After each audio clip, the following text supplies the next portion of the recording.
Usa ka pagtuo, usa ka tingog, usa ka katawhan.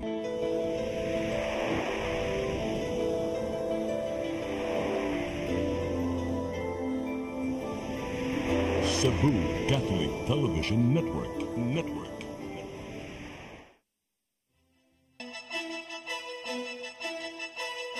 Uluhan sa mga balita sa Sayri 47 tungod sa epekto sa hanging habagat. Klase gikanselar sa pipila ka mga LGU sa Sugbo samtang duha ka mga bagyo padayong gimonitor sa pag-asa. 33 ngadto 43 pesos nga daily minimum wage increase ipatutog sa Central Visayas.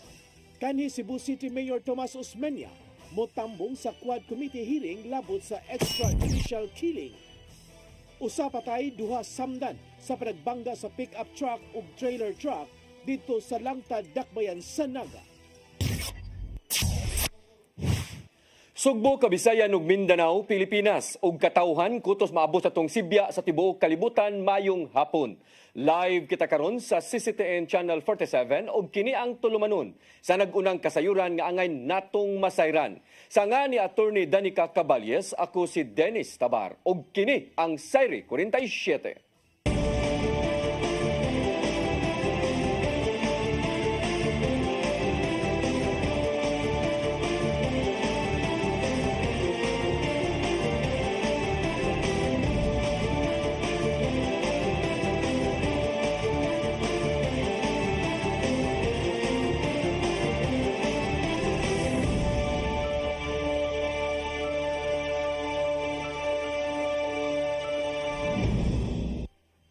Ug karon sa kompletong detalye sa atong mga balita, laing duha ka mga bagyo nga naasod sa uggawas sa Philippine Area of Responsibility gibantayan karon sa Pag-asa, Visayas. Ang mga nasinating pag-uwan karon dinhi sa Central Visayas epekto sa habagat ug dili tungod sa bagyo nga gibasihan sa pipila ka mga LGUs pagkanselar sa klase karong adlaw. Ang kasayuran ihatod ni Cristel Joy Filerca. Duha ka bagyo ang gimonitor karon sa Philippine Atmospheric Geophysical and Astronomical Services kun Pag-asa Visayas. Gibutyag ni Jomer Iclarino, ang weather specialist sa Visaya Pag-asa Regional Services Division, nga ang low pressure area nga ana sa Philippine Area of Responsibility kun PAR nahimo ng Tropical Depression hiner kaganihang alas 5 sa buntag ug aduna kini posibilidad nga maglandfall sa Isabela o Aurora region sa Luzon sulod sa 24 oras. First category kini na bagyo. 45 kilometers per hour dool sa sentro, kanang maximum sa winds, inaay pagkuso-kuso sa hangin na moabot kini sa 55 kilometers per hour. Gidugang ni Iclarino nga posibleng mogawas kini sa PAR karong Miyerkules. Samtang laing usa ka tropical storm nga may international name nga Pulasan ang gilaumang mosulod sa PAR ug mga adlaw o sa Miyerkules. Apan matod ni Iclarino nga kadiyot ta kining mosulod sa PAR ug wala kini direktang epekto sa nasud. Gidugang ni Iclarino nga gimonitor usab nila ang habagat nga mao'y hinungdan sa nasinating mga pag-uwan dinhi sa Central Visayas. Pag-monitor ta because pila ka days naman ta nakasinating mga pag-uwan, saturated ng yuta, so delikado ang mga highly identified na mga vulnerable areas such as kini mga flash floods or landslide prone areas.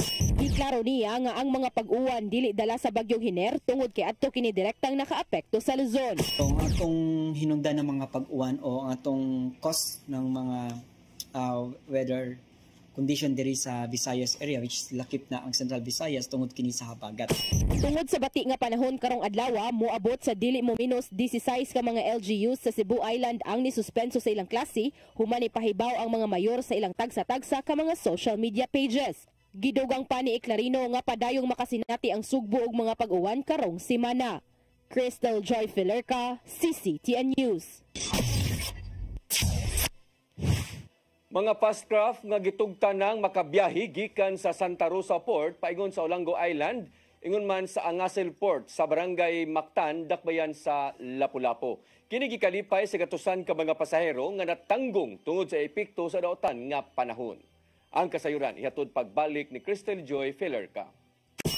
Nagpadayon gihapon karong adlaw ang biyahe sa mga fast craft gikan sa Angasil Port paingon sa Santa Rosa Port sa Olango Island taliwala sa kadagko sa bawd. Sukad sa pagkansela sa biyahe ni adtong Sabado, kagahapon sa alas 5 lang nakabalik og biyahe ang mga fast craft paingon sa Olango Island. Kini human nga gitugutan na sa Coast Guard nga mobiyahe tungod sa hangyo ni Lapu-Lapu City Mayor Junior Dahongchan tungod kay kapin 400 na ka mga pasahero ang na-stranded sa pantalan sa Angasil. Ang mayor nakadesisyon sa paghangyo sa Coast Guard, human na obserbahan nga nilinaw na ang dagat ug nikalma na usab ang panahon sa maong orasa. Human mihatag sa iyang pagtugot ang Coast Guard Commander, dali usab nga gipabiyahe sa mayor ang mga fast craft nga tuwa usab na tanggong sa isla. Ug kaganihang buntag, nagpadayon gihapon ang pagbiyahe sa mga fast craft alang na usab sa mga natanggong sa Santa Rosa Port kagabi. Matod ni Ishin Angelo Umpad, ang operations manager sa Santa Rosa Ferry Express nga gitugutan sila sa Coast Guard nga mopahigayon og mercy trip aron sa paghakot na usab sa 400 kapin ka mga individual nga na-stranded sa Olango Island paingon sa mainland. Kaya nag-cut off mi og sayo mga alas 5 nag-cut off na mi gapon. So daghan ang na-stranded dito sa Olango niya. Usually ang mga na-stranded is mga students o mga trabahante mo na nga ang Coast Guard ning hatagog ka ng kuan mercy trip para nila. Ang kadtong mga buot muli sa Olango Island gipasakay ra usab aron nga walay ma-stranded sa pantalan sa Angasil. Matod sa Coast Guard nga naka-standby sa mong pantalan nga ang mga fast craft ra ang gitugutan nga mobiyahe tungod kay manageable pa ang bawd apan ugaling tan-aw nilang dili na luwas ang kadagatan, ikan sila na usab nila ang biyahe. Samtang nipahimang no usab ang weather specialist sa Visaya Pag-asa Regional Services Division nga si Jomer Iclarino nga aduna pay giisa nga gale warning o gidili pa ang pagbiyahe sa mga gagmayng sakyanan pangdagat. So delikado ang mga sasakyan pandagat because ang atong gitas-on sa balod is moabot kini up to 4.5 meters. So kanang baloron sa kadagatan is delikado ang mga atong mga sea trips o mga sea travel. Crystal Joy Filerca, CCTN News. Minimum nga inadlawng suhulan sa Central Visayas mapun-an og 33 pesos hangtod sa 43 pesos sugod karong Oktubre 2. Base kini sa giluwatan nga wage order karong adlaw sa Regional Tripartite Wages and Productivity Board 7. Ang kasayuran ihatod ni Gian Navarro. Gipagawas na sa Regional Tripartite Wages and Productivity Board 7 kun RTWPB 7 ang dugang inadlawng suhulan ngadto sa mga mamumuo sa Central Visayas. Ubos sa Wage Order number 25 nga giluwatan sa publiko karong adlaw, nasa 33 pesos hangtod 43 pesos ang dugang suhulan sa tanang mga trabahante. Alang sa mga Class A areas nga naglangkob sa mga highly urbanized cities o mga silingang lugar sa Metro Cebu, nasa 501 pesos ang bag-ong minimum wage. Gikan kini sa kaniadtong 468 pesos sa non-agriculture workers ug 458 pesos alang sa agriculture ug non-agriculture nga dunay dili pa kaabot sa napo ang mga empleyado. Samtang sa Class B areas nga naglangkob sa ubang mga syudad, nasa 463 pesos ang bag-ong daily minimum wage. Sa Class C areas nga naglangkob sa mga kalungsuran, nasa 453 pesos ang bag-ong inadlong suhulan sa ilahang dapit. Gikatakda kining ipatuman karong Oktubre 2 o 15 kaadlaw, human gipagawas ang bag-ong wage order pinagi sa mga mantalaan. Kini na ang nimong desisyon gikan sa Wage Board, human sa subsob nga pagsubay sa kasamtangang suhulan, ingon man ang konsultasyon uban ang managlaing sektor sukad niadtong Agosto. Pipila sa mga giatagan og konsiderasyon mao ang kasamtangang purchasing power of peso nga naa sa 0.83 pesos niadtong Agosto, ingon man ang consumer price index nga niabot og 121.9 niadtong Hulyo. Gian Navarro, CCTN News. Gibutihag sa Department of Veterinary Medicine and Fisheries kon DVMF Cebu City nga daghang mga animal facilities sa Dakbayan ang wala marehistro. Kini base sa gihimong random inspection sa mga animal facilities sa DVMF. Mato ni Dr. Alice Utlang, Pangulo sa DVMF nga daghang pet clinic, pet shop, pet dormitory ug uban pa ang walay mapakitang rehistro gikan sa syudad. Tungod niini, gihatagan og tagal ang mga tag-iya ug operators sa mga pasilidad nga magparehistro aron makapadayon sa ilang operasyon. Base sa Animal Welfare Act of 1998 nga gikinahanglan nga ang tanang pet facilities kinahanglan nga rehistrado kini sa syudad aron nga masiguro nga naisubay kini sa balaod ug paghatag og proteksyon sa mga kahayupan.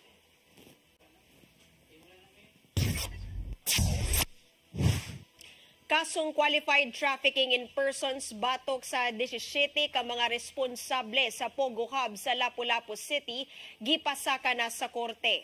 Anda moabag ang National Bureau of Investigation 7 sa buwag nga pagpakususi sa Department of Interior and Local Government bahin niini. Ang kasayuran ni hatod ni Gian Navarro. Gikumpirma sa National Bureau of Investigation 7 ug Department of Justice 7 nga gipangkasuhan na ang 17 ka mga responsable gikan sa girumbong Pogo Hub sa Lapu-Lapu City. Giduso na niadtong Huwebes ang 7 counts sa kasong qualified trafficking in persons batok sa 14 ka mga Chinese ug tagsa ka mga Pilipino, Myanmar national ug Indonesian. Kiniusab ang nakalatid sa resolusyong giluwatan sa NBI 7 ngadto sa Lapu-Lapu City Regional Trial Court. Mato di NBA 7 Director Attorney Renan Augusto Soliva nga gitun-an usab nila ang pagduso og dugang pangkaso batok sa mga naaktuhan sa Pogo operations sa Tourist Garden Hotel sa Barangay Agus. Ilabi na ang anti-money laundering case batok sa mga nalambigit niini. As well as we will ask permission from the court so that the vaults will be open because there were vaults from the hotel that we seized, so that any contents thereof can be used as evidence in the anti-money laundering case we are going to file. Yun ang usab sa Department of Justice nga hilabihang kahispesyal ang kaso bahin sa mahong Pogo operations. Maong aduna sila giandam nga prosecution team nga mosubay sa dagan sa mahong kaso. They are all worth prosecuting. Only we created a team in this case just to be sure that there are less snags, meaning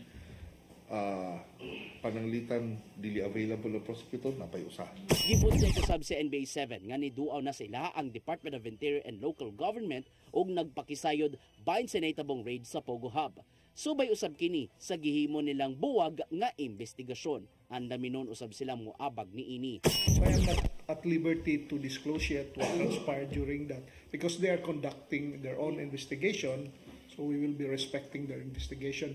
We will assist them in any way we can. Gipaubos na sa inspection ug inventory ang mga nakuhang ebidensya gikan sa Pogo Hub. Modango pinuon ng NBA 7 ngadto sa tungdang korte sa pamasin nga maablihan ang sulod sa ubang mga gamit. Makatabang alang kanila ang mahuptang ebidensya aron mas mapalig-on pa ang maong kaso batok sa mga nalambigit sa maong Pogo operations. It will be unfair for also to those corporations po nga ato nang iapino sa ilabot. But if it appears na apil sila, then we will proceed from there.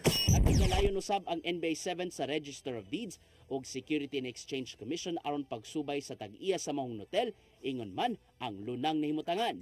Ila kining tun-an kung aduna bay responsable ang tagtungod tungod sa mahong illegal nga operasyon. Gian Navarro, CCTN News. Police Regional Office 7 mihimo og gamay nga lahugay human mipagawas og kamanduan. Ang Kampo Krame pagrelibo sa hepe sa kapulisan sa Dakbayan sa Lapu-Lapu ug sa pipila ka opisyal sa PNP sa Central Visayas. Kini human madiskubre ang Pogo Hub duha ka semana na ang nakalabay. Ang kasayuran hatod ni Arnold Bustamante. May patuman karon og minor revamp ang Police Regional Office 7 human mabakante ang mga posisyon sa Chief of Regional Staff 7 ug Regional Intelligence Unit 7 lakip na ang Lapu-Lapu City Police Office subay sa kamanduan sa Kampo Krame pagparelibo sa katungdanan sa hepe sa Dakbayan sa Lapu-Lapu. Ato ni Police Lieutenant Colonel Jared A. Spilare, spokesperson ni Police Brigadier General Antonio Abirin, Direktor sa Kapulisan sa Central Visayas kasi Police Colonel Erineo Dalugdug, ang gitudlo nga Chief of Staff sa Piero 7 hulip kan Police Colonel Hervasio Balmaceda. Samtang si Police Lieutenant Colonel Richard Oliver ang kasamtangan nga mudumala sa Regional Investigation and Detective Management Division 7 nga gibiyaan ni Dalugdog o si Police Lieutenant Colonel Janet Rafter ang Chief sa Regional Personnel and Records Management Office o si Police Colonel Monico Cadayuna ang muhupot sa buhatan sa Regional Intelligence Unit 7. May pasabot si Pilaring nga human sa kamanduan silang ulohang buhatan, apektado usab ang mga opisina sa PRO 7 nga tungod ani butangan kini mga opisyal gikan sa lain-laing mga opisina. Kung mahinumduman ninyo, na ay girelibuhan ang Lapu-Lapu City Director. So, ang vacuum ni Colonel Dayan na appeal man pod og karelibo ang previous nga staff, no, si Police Colonel Balmaceda. So mao na rason nga gipang butangan og mga new officers silang duha to karon sa National Republic. Ang gitudlo nga officer in charge sa Dakbayan sa Lapu-Lapu City Police Office mao si Police Colonel Dayan Agustin, hulip kang Police Colonel Ali Baron nga kasamtangan nga gidestino sa Campo Crame pending investigation uban ni Colonel Balmaceda. Gipasabot ni Pilaring nga moagi sa proseso ang pagbutang og permanente nga city director sa mong syudad, pinaagi sa pagduso og 5 ka mga pangalan kang Mayor Ahong Chan nga mao'y mupili nga iyang magustuhan nga mao'y sunod nga modumala sa renda sa kapulisan sa mong Dakbayan. Sa pagkakaroon, no, kuan pa na siya kanang officer in charge pa, no, pending the processes to be taken na magunay placement board nga pagahimuon or placement board meeting nga pagahimuon para pagdeterminar kung kinsa mo'y i-recommend nga city director. Of course, mo papuna kay i-recommend man na sa local chief executive, no, sa city mayor sa Lapu-Lapu, maghatag og mga recommendation for regional office 7 para makapili ang local chief executive ang city mayor. Nagpaabot pa hinuon silang Colonel Baron ug Balmaceda sa ilang laing posisyon nga ihatag sa PNP chief kanila sa mosunod nga mga adlaw. Arnold Bustamante, CCTV. Gipaubos sa orientation ng mga informal settlers sa Barangay Hagubiao, Dakbayan sa Mandawi aron matudluan sa ilang katungod. Moabot sa 175 ka mga mulupyo nga nagpuyo sa yuta sa gobyerno ang nipaubos sa orientation nga gipahigayon sa Urban Poor Association Incorporated. Gipasabot sa association ng ilang misyon sa pag-ila sa mga Mandawihanon nga walay kaugalingong Pinoy-anan. Si Acting Mayor Glenn Bercede nagpadayag sa iyang pagpadayon sa mga prioridad nga programa ni Mayor Jonas Cortez nga naglakip sa pagpahiluna sa mga informal settlers nga matagan og relocation site nga dili layo sa syudad ug makaangkon og desente nga Pinoy-anan.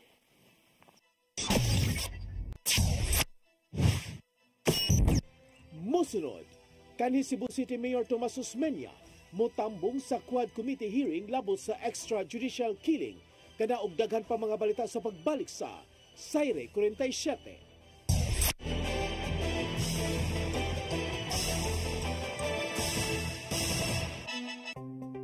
Discover the beauty of the Philippines.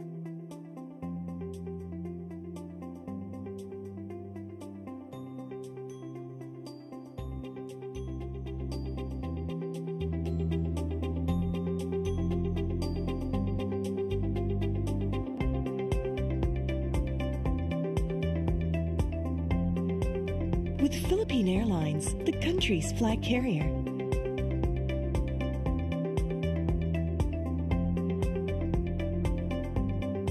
The airline that lets you feel the warmth of the nation.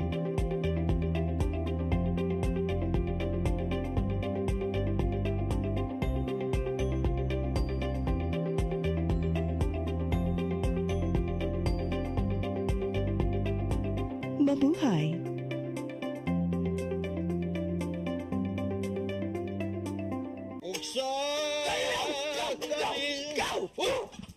Sama kang tambulakam kalit nag-abot nalandigan ni ron. Gitara ko nga gamay kaayo. Gitara ko nga dako, gamay kaayo. Dailing! Sama nang utangan nga naam na si mong luyo dito. Pamanggod siya na ikatubang ni mo Dailing kay tarong mo? Nganong imam kong i-apel ni Dailing ha? Huwag man ko'y labot. Kini panil nga! Kini!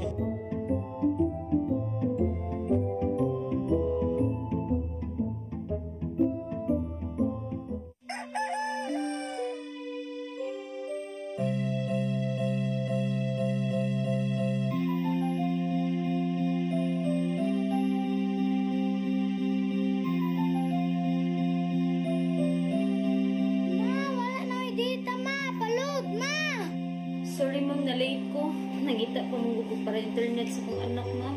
Ay, wala na yung problema. Mag-Sini-Cebu. Sini-Cebu, Sini-Cebu. For your internet connection. And for the signal of your cable TV. So fast and straight the transmission to your home. Sini-Cebu. Sini-Cebu, Sini-Cebu. Offers you to have fiber optics. For your viewing experience, perfect and clear so far. So great and affordable for you to enjoy. Sini-Cebu. Sini-Cebu Television Network Incorporated offers fiber to the home broadband internet bundled with fiber to the home cable TV connection. Sini-Cebu Television Network Incorporated with its operation in Metro Cebu and the whole province of Cebu soon. And affordable for you to enjoy. Sini-Cebu.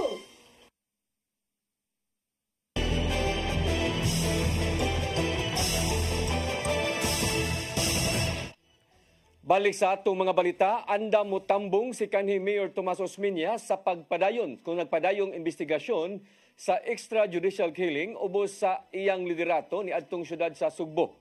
Kini ubos sa pagdumala ni kanhi CPPO Director o CIDG Chief nga si retired Colonel Ruyena Garma. Ang kasayuran ihatod ni Sherissa Mayoy. Andam nga motambong si kanhi Cebu City Mayor Tomas Osmeña sa nagpadayon karon nga investigasyon labot sa extrajudicial killing ngadto sa Kongreso. Kinuman nga masayo da nga imbitahon og pasultion sa Quad Committee o Mega Panel sa Kongreso sa mga nahibaw-an nga giingon pagpamatay sa nalabay nga administrasyon ni Duterte. Matod ni Osmeña nga siya daghan og nahibaw-an sa Sugbo labot sa extrajudicial killing sa dakbayan sa Sugbo kinsa siya maoy kaniadtong mayor sa syudad. Lakip sa mga biktima niini giingon mga pulis, barangay officials ug uban pa nga mga big time personalities. Wala pa noon makadawat og formal invitation sa Osmeña gikan sa ubos balay balaoranan apan kini anda mo atubang sa mega panel. Whatever question they ask, I will answer. I'm willing to answer. Because the person namatay, apilang pulis na patay. Gipaabot nga mag-atubang unya sa nagpadayong Quad Committee hearing ang kanhi mayor ug ang gikabikil niini nga kanhi Cebu City Director ug si CIDG 7 Chief retired Colonel Ruyena Garma nga gitanggong karon sa Mandaluyong Women's Correction human nga gisite on contempt kini. Sherissa Mayoy, CCTN News. Barangay Luok sa syudad sa Mandawi, mupamulta sa residente nga dili maglimpyo silang tugkaran subay na sa nagkataas nga kaso sa dengue sa barangay. Ang kasayuran nihatod ni Mary Rose Sagarino. Usa ang Barangay Luok nga adunay pinakataas nga kaso sa dengue sa 20 city ka barangay sa syudad sa Mandawi. Sa dato sa City Health Office niadtong September 11, ang Barangay Luok adunay 45 nga kaso ug duha ang patay. Subay niini, hugot karon ang pagpatuman sa barangay sa mga lakang batok sa dengue. Gitanaw ni Kapitan Raul Kevin Cabahog ang strikto nga pagpatuman sa ordinansa sa barangay nga Anti-Dengue Brigade Task Force. Lakip sa ordinansa mahimong silutan ang mga residente nga mapamatud-an nga dunay breeding ground sa lamok sa ilang tugkaran. Sila makamulta hangtod 3,000 pesos o kinahanglang mo paubos sa community service. Actually, I created this ordinance. No? During the time I was a city councilor back then, that was 2017. Atong gi-create sa una na ni-spike put ang cases sa Mandawi, which is ang sulti sa itong mga focal persons sa health center is bisag unsaon nila ug adto sa mga silingan, sa balay-balay na moingon na manglimpyo ta, manghipos ta, mangtabon ta sa mga drum, sa tubig, mag-check sa botilya. Bisag sige sila balik-balik, wa gyud gihapon mahimo sa atong mga lumulupyo. So karon kay ako na may amahan sa Barangay Luok, so of course ako gi-author ato, di ba? So mo na among gi-adapt and among gi-full implementation ang ordinance sa barangay sa Luok. Gawas sa pagpatuman sa ordinansa, kanunay usab ang pagpahigayon nila og clean up drive og information education campaign sa mga sitio. Our bullets in each puruks na atong gibutang ng mga do's and don'ts na pag-prevent sa atong mga breeding grounds sa mga lamok. And of course, maurang yun atong gihangyo. Pagkahiusa og limpyo, dili lang ang mga empleyado sa gobyerno ang palipyon. Okay, of course, they are responsible in their own place. Silang balay, limpyo ta. Pag tinabangay ta, kay ang lamok baya, naipako. Isang pag nalimpyo kasi mong tugkaran niya, mong silingan, wa? So, mulupad, gapon sa imo, So, kinahanglan yun ang pagtinabangay. Samtang ni atong Sabado ang syudad pinanguluhan sa City Health Office ni pahigayon og dengue awareness campaign. Gitapok ang mga purok leader sa kabarangayan aron ipakatap sa ilang mga barangay ang mga kasayuran aron kalikayan ang dengue. Gitukid sa seminar naglakip sa mga kasayuran sa dengue preparedness ug response guidelines sama sa paghimo og background sa dengue fever, mga simptomas niini ug ang mga angayang himuon kung adunay hilanat. Mary Rose Sagarino, CCTN News. Mandawi City Market Authority musugyot sa pagpataas sa abang sa matag stall sa publikong merkado. Ang kasayuran ihatod pagbalik ni Mary Rose Sagarino. Planong isugyot sa Mandawi City Market Authority ang bago nga market code sa merkado publiko. Sa iduso nga bagong market code, patasan uni ang matag adlaw nga abang sa matag stall sa merkado ngadto sa 20 ngadto 75 pesos. Sa kasamtangan ang abang sa stall 50 ngadto sa 90 pesos depende sa lokasyon kung duol sa agianan. Niadtong 2019 pa ang wahing pag-aumento sa abang. I-finalize pa sa Market Authority ang provision sa bagong market code o i-endorse kini ngadto sa sangguniang panlungsod. Vendors representative kay we are expecting once ma-adapt na ni sa market authority, i-endorse man ni ng mga sanggunian, the sanggunian at the instance of Councilor Uka, siya may mo sponsor ani, then siya san mo'y dapat himo og kanang public hearing which will now be attended by all the market vendors nga affected. We are gearing towards that direction. Hinuon kong patasan ang abang, wag tango naman usab ang lease rights diin magbayad ang mga tindera og 20,000 ngadto sa 50,000 pesos. Ang lease rights mulungtad gikan sa 4 ka tuig ngadto sa 8 ka tuig. Ang Mandawi City Public Market adunay kapin sa 1,000 ka stalls. Gawas sa bagong market code gituki usab sa Market Authority ang kahimtang sa kasamtangang tricycle terminal. Kay ang nahitabuan na ron, mura mo na silang nag-idja-idja diha. Ang katong naa sa kulon ay dili sila pasulod sa grupo sa merkado. Ang sa merkado sa disan sila pasulod sa grupo sa kulonid. So with this proposal nga na-approve naman last pag market authority, ato na silang i-open to all including kining sa kulonid. Mary Rose Sagarino, CCTN News. Magtagbo karong semanaha silang Cebu City Acting Mayor Raymond Alvin Garcia ug kadagkuan sa Sinulog Foundation Incorporated aron han-ayon ang mga pagpangandam sa Sinulog 2025. Mato ni Garcia nga nagsugod na ang panagsabot sa SFI uban ng Archdiocese of Cebu ug Basilica Menore del Santo Niño alang sa pagpahigayon sa Fiesta Senior. Kini aron masiguro ang kahanay sa tanang kalihukan gikan sa relihiyosong aspeto hangtod na sa kalingawan. Karong ibalik sa Cebu City Sports Complex ang kasaulugan, mipadangat og interes ang pipila ka mga LGU sa kalungsuran sa Sugbo alang sa sinulog. Ilabi na nga suportado sa Cebu Provincial Government ang pagbalik sa maong kapistahan ngadto sa iyang naandang venue nga Cebu City Sports Complex. Gikuralan una ni Cebu City Acting Mayor Raymond Alvin Garcia ang mga buslot o guba nga rubberized track oval sa Cebu City Sports Center. Kini mo'y mando ni Garcia human nga personal nga nakita ang mga guba sa track oval atol sa iyang pagsusi uban sa tag-iya sa SBD Builders o mo'y kontraktor usab sa mao nga pasilidad. Ilang gipasalig nga tarungon sa daling panahon ang naguba nga track oval. Gipasalig nga dili ablihan usab sa publiko ang CCEC apan palikayan lang una ang pagkordon sa mga dapit. Ikatakda nga sa Disyembre ipahigayon sa Sugbo ang National Batang Pinoy dinhi gihapon sa Sugbo.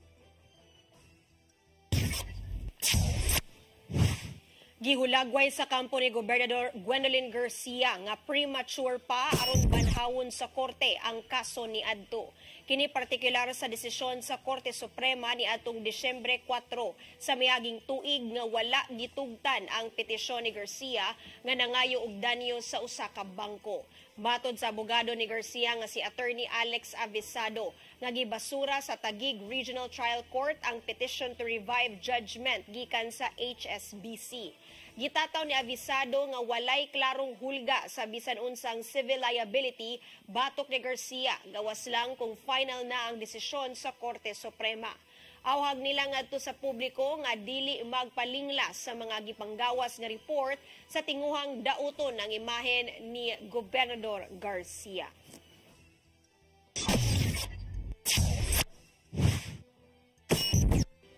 Mosunod, usa pa tayo laing duha samdan sa panagbangga sa pick-up truck ug trailer truck didto sa Langtad, Dakbayan sa Naga. Kana og daghan pa mga balita sa pagbalik sa Sayre 47.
Barangay chairman o kagawa, di hahaba rin kapalpakan nila.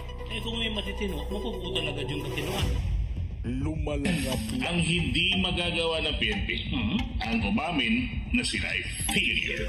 Liglig, siksik at umapaw na kurukuro na may kasamang kirot at kawanan.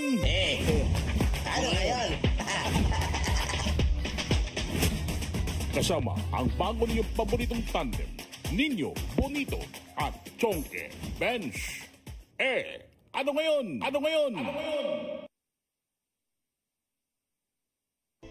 Come October 4, 5, and 6, another gathering will be held in Cebu City, the first National Charis Conference, which is open to all charismatic communities, realities, and expressions. Hosted by the Brotherhood of Christian Businessmen and Professionals, the event will have interesting workshops and topics to help us grow in our various charismatic gifts and charisms. Watch out for more details about this event from our host BCBP in the coming days. Meantime, let's be ready to join these gatherings and pray for the outpouring of the current of grace in the Philippines.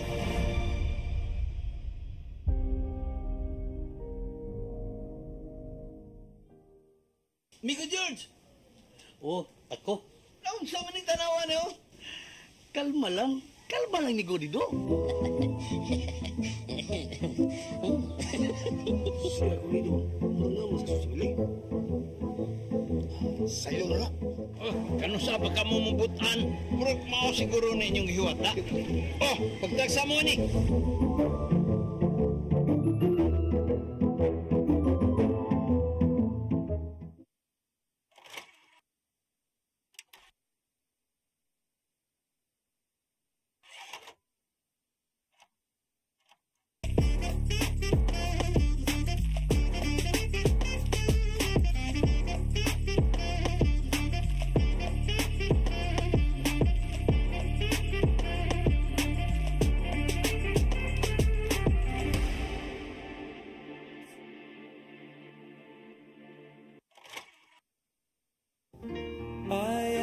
God that healeth thee. I am the Lord, your healer. I sent my word and healed your disease. I am the Lord, your healer. I am the God that healeth thee. I am the Lord, your healer. I sent my word and healed your disease. I am the Lord, your healer. I am the God that healeth thee. I am the Lord, your healer. I sent my word and healed your disease. I am the Lord, your healer. I am the God that healeth thee. I am the Lord, your healer. Ang kinabuhi, puno sa hagit. Sugpila ka, Dria! Ay, paginarte! Pagdita ka! Puno sa pangutana. Bata pa gani ka kayo? Nagpuyab-puyab na ka? Kinsa man ang mga sakitin nato din ay karoon na kinsa! Kung si Buti mo'y pasabot, Daddy. Puno sa luha. Pagpili pa, ako nga imong anak o kanay imong mga babae. Kasuko. Yung ano pa? Kaluoy ka ni Papa. Apan bisan mangit-ngit pa ang imong kalibutan, aduna pa'y nagpahiping kahayag. Aduna ka pa'y kasumbungan. Mga laman, hanap na. Dear Tatay, Tunog na unlod na. Nganong handungan. Waylaing pagi aron masabtan nato ang Biblia. Kinahanglan nga doon na tayo relasyon kang Jesus. Hangtod sa layan natong panaguban, daghang salamat. Shalom. Tunog na unlod na.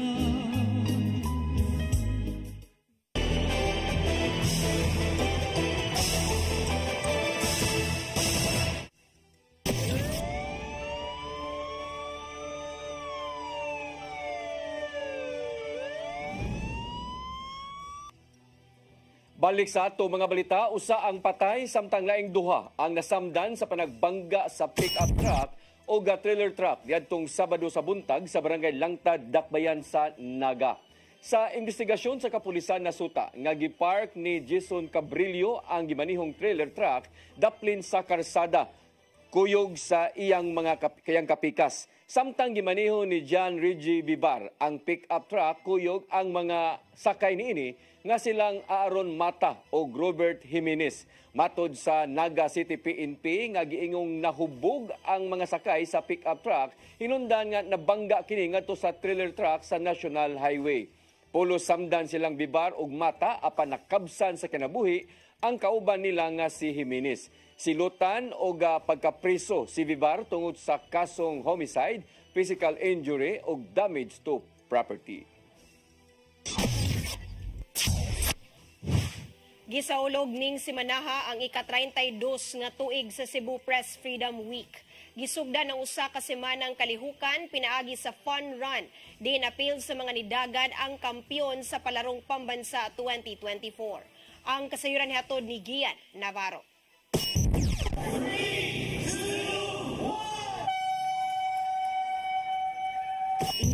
Gisadya ang nimong pagsugod sa ika-32 nga kasaulogan sa Cebu Press Freedom Week nitong Domingo.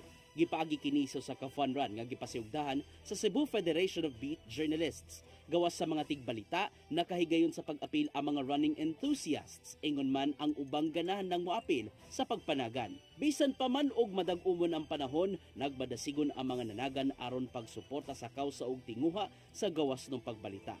Usa sa mga niapil sa Press Freedom Fun Run mao ang gold medalist sa Palarong Pambansa 2024 nga si Asia Paraase. May numdumang siya ang unang nakakuha sa gold medal sa nakalabay lang nga Palarong Pambansa. Din siya usab ang nimong kampiyon sa 10-kilometer run female category. Kasi akong pag-gifting sa media, of course, katong pagkadaog pa na ko sa Palarong Pambansa nga wadyo ko yaisan sa media and also sa kanang mga mayuhan nila sa ako. Thank you kayo. Ipasalamatan sa CFBJ ang tanang mga nisalmot sa fun run, din ang mga nakuhang halin gamiton alang sa mga proyekto o hinabang nga ihatag gikan sa organisasyon. Gisundan kini sa ka-opening fellowship nga gipaygayan sa Robinson's Galleria, Cebu.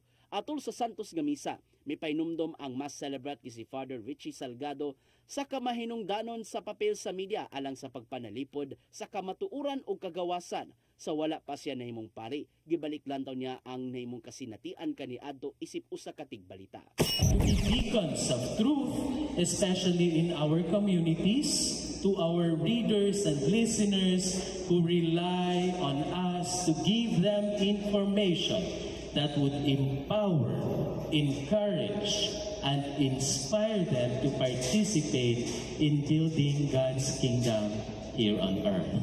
Pagpaday ng mga kalihukan sa Cebu Press Freedom Week, pinagi sa serya sa mga lecture o forums nga tambungan sa mga tigbalita, ingon man mga tinun-an sa kursong komunikasyon, journalism ug uban pa. Tapuson ang usa ka semana ng kasaulugan, pinagi sa usa ka lingaw nga closing fellowship karong September 21 adlaw kada nga Sabado. Gian Navarro, CCTN News. Mo kadtong naglangkob sa atong mga balita sa Sayre 47, ako si Dennis Tabar. Ako si Danica Caballes, sangtod ugma sa inyong paboritong tulumanon. Sayre 47.